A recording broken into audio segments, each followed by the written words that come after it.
घर जलाए जाते हैं, वहाँ पर दुकानें जलाई जाती हैं, टारगेटेड घर जलाए जाते हैं राजस्थान में, कर्नाटक में होता है ये।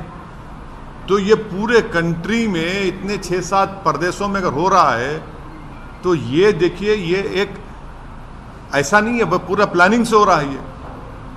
और आप टारगेट कर रहे हैं वो मुस्लिम माइनॉरिटीज़ को, सिर्फ क्यों कर रहे हैं भाई मुस्लिम टारगेट? आप पहले आप बोलते हिजाब नहीं पहन सकते, सेकुलर स्टेट है, गोश्त नहीं खा सकते, सेकुलर स्टेट है क्या? फिर आप कानून बना देते फिर उसके ऊपर।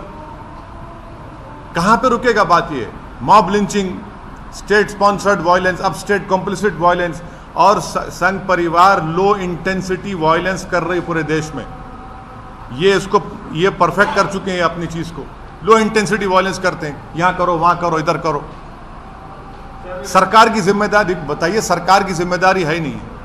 आप सो रहे थे, कैसा दंगा होने दिया आपने? कितने पुलिस वालों को सस्पेंड किया आपने? कितने आईपीएस अफसरों को सस्पेंड किया आपने?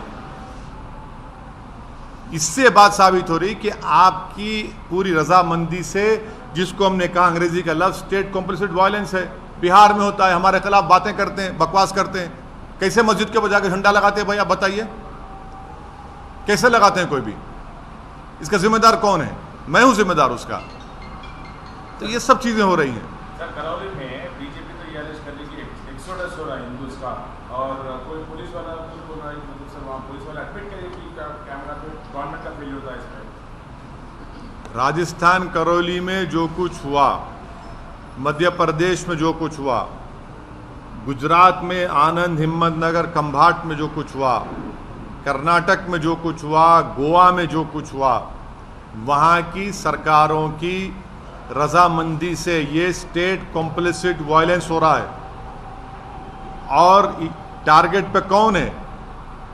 कौन उस प्रोसेशन का परमिशन देता है? सरकार देती है। तो सरकार जब देती है तो सरकार कैसे वायलेंस होने देती है वहाँ पर? और फिर मध्य प्रदेश में, राजस्थान में घर जलाए जाते हैं, दुकानें जलाई जाती हैं, और मध्य प्रदेश घर तोड़ते हैं। किस बुनियाद पे घर तोड़ेंगे भाई? आप कौन से कानून तहत तोड़ रहे हैं? आप बताओ, कानून बताओ हमको। और आप मासूम बच्चों को, 13-14 साल के बच्चों को पकड़ के पीटते हैं, मारते हैं, रोड पर लटाकर उनको। सर ये बताइए, रामनवमी के दिन जेएनयू में एक ये मटन नहीं खाना या नॉनवेज नहीं खाना, तो आस्था के लिए आस्था मेरी आस्था नहीं है क्या? मेरी आस्था भी है हिजाब पहनना, मेरी आस्था नहीं है। तो आप एक काम करिए ना, फिर जितना एक्सपोर्ट होता है गोश्त उस दौरान में बैन करिए इंडिया में। मैंने गोश्त का एक्सपोर्ट आप बैन नहीं करेंगे क्योंकि आपको डॉलर मिलते हैं, और वो जो मासूम बेचारा जो दिन में 100 रुपये 200 रुपये कमाता, उसके कारोबार को आप लगाते हैं। आस्था की बुनियाद पर देश चलेगा या संविधान के ऊपर चलेगा? बता दीजिए आप। फिर मेरी आस्था क्या क्या होगा बताइए? मेरी आस्था भी है, रमजान है, फिर शराब की दुकानें क्यों खुली पड़ी हुई है? क्या देश संविधान से चलेगा या आस्था पे चलेगा? आप यानी आपकी आस्था सबसे इंपॉर्टेंट है और दूसरों की आस्था क्या भाड़ में जाए? आपने हिजाब की बात की तो कहा नहीं भाई यूनिफॉर्म है, फिर यहां पर यूनिवर्सिटी में क्या गोश्त खाना क्या आस्था आ गया? कहां से देश कौन सी राह पे जा रहा है? बीजेपी को, संघ परिवार को हम शुरू से कह रहे हैं कि जिस राह पे आप इस देश को लेकर जा रहे हैं, इससे देश कमजोर हो, और देश कमजोर हो रहा है। ये सरकार की जिम्मेदारी है। तो आरएसएस कहां से सर? आरएसएस को, हाँ, आप आरएसएस को नहीं जानते, हम जानते हैं ना। आरएसएस का स्टेट वायलेंस बोल रहे हैं। आपको हम बोलेंगे किताब पढ़ो, we our nationhood defined, bunch of thoughts.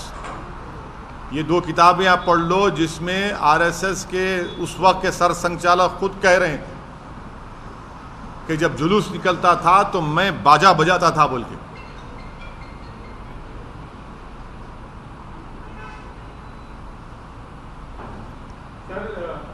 Pakistan में सत्ता परिवर्तन हुआ है, जो नए वज़ीर आला बने हैं, वज़ीर आज़म, उन्होंने कश्मीर का राग अलापा है, क्या कहेंगे? अभी ये तो भारत सरकार को जवाब देना चाहिए उनका। भारत सरकार उनका जवाब दिए, प्रधानमंत्री तो मुबारकबाद पेश कर दी उनको। नहीं, आप हमसे सवाल कर रहे हैं। नहीं सुनिए, नहीं प्रधानमंत्री ने क्या जवाब दिया? प्रधानमंत्री ने मुबारकबाद दे दी उनको, देश के प्रधानमंत्री को मुबारकबाद दिए हैं।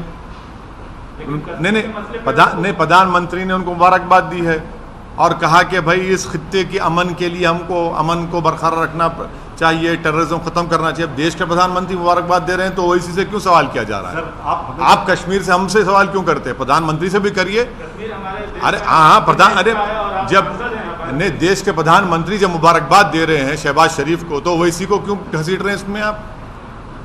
सर लेकिन इमरान खान ने भी अपने फॉरेन पॉलिसी को तारीफ की देश है। के प्रधानमंत्री ने शहबाज शरीफ को, सुनिए, देश के प्रधानमंत्री ने शहबाज शरीफ को मुबारकबाद दी है।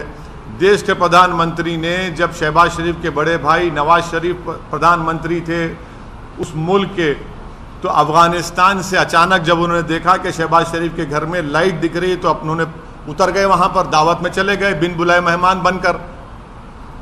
हैं, हमको क्यों बोल रहे हैं? फिर उसके बाद पठानकोट हुआ, आप प्रधानमंत्री से पूछिए, वो मुबारकबाद दिए हैं। फॉरेन पॉलिसी पे हमें फॉरेन पॉलिसी नहीं, बोलते रहते हैं, लेकिन अरे हम इमरान खान जो पूर्व प्रधानमंत्री ने जो मुबारकबाद दी है शहबाज शरीफ को, असदुद्दीन ओवैसी को क्यों पूछ रहे हैं आप? फॉरेन पॉलिसी प्रधानमंत्री चीन के ऊपर नहीं बोलते। लेकिन प्रधानमंत्री चीन का नाम लेने से डरते हैं। प्रधानमंत्री वो इलाकों में जहां पर आज हम पेट्रोलिंग नहीं कर सकते, उन हिस्सों में जो भारत का हिस्सा, वहाँ पे चीन बैठा हुआ है। डेप्सांग में क्या हो रहा है, हॉट स्प्रिंग में क्या हो रहा है, डेमचौक में क्या हो रहा है, प्रधानमंत्री बोलते ही नहीं है। और मैं प्रधानमंत्री से कह रहा हूँ कि हम इनकी खामोशी से ऐसा लग रहा है कि कहीं सियाचिन हमारे हाथ से चीन ना छीन ले। ये खतरा है देश के लिए। लेकिन हम आपसे सवाल इसलिए पूछ रहे हैं कि पाकिस्तान के वजीर आजम ने कश्मीर की बात उठाई और कश्मीर के कई मसलों पर आप सरकार को घेरते रहे हैं। जब देश के प्रधानमंत्री चीन पर नहीं बोलकर शहबाज शरीफ को मुबारकबाद देते हैं तो ये सवाल देश के प्रधानमंत्री से पूछा जाना चाहिए।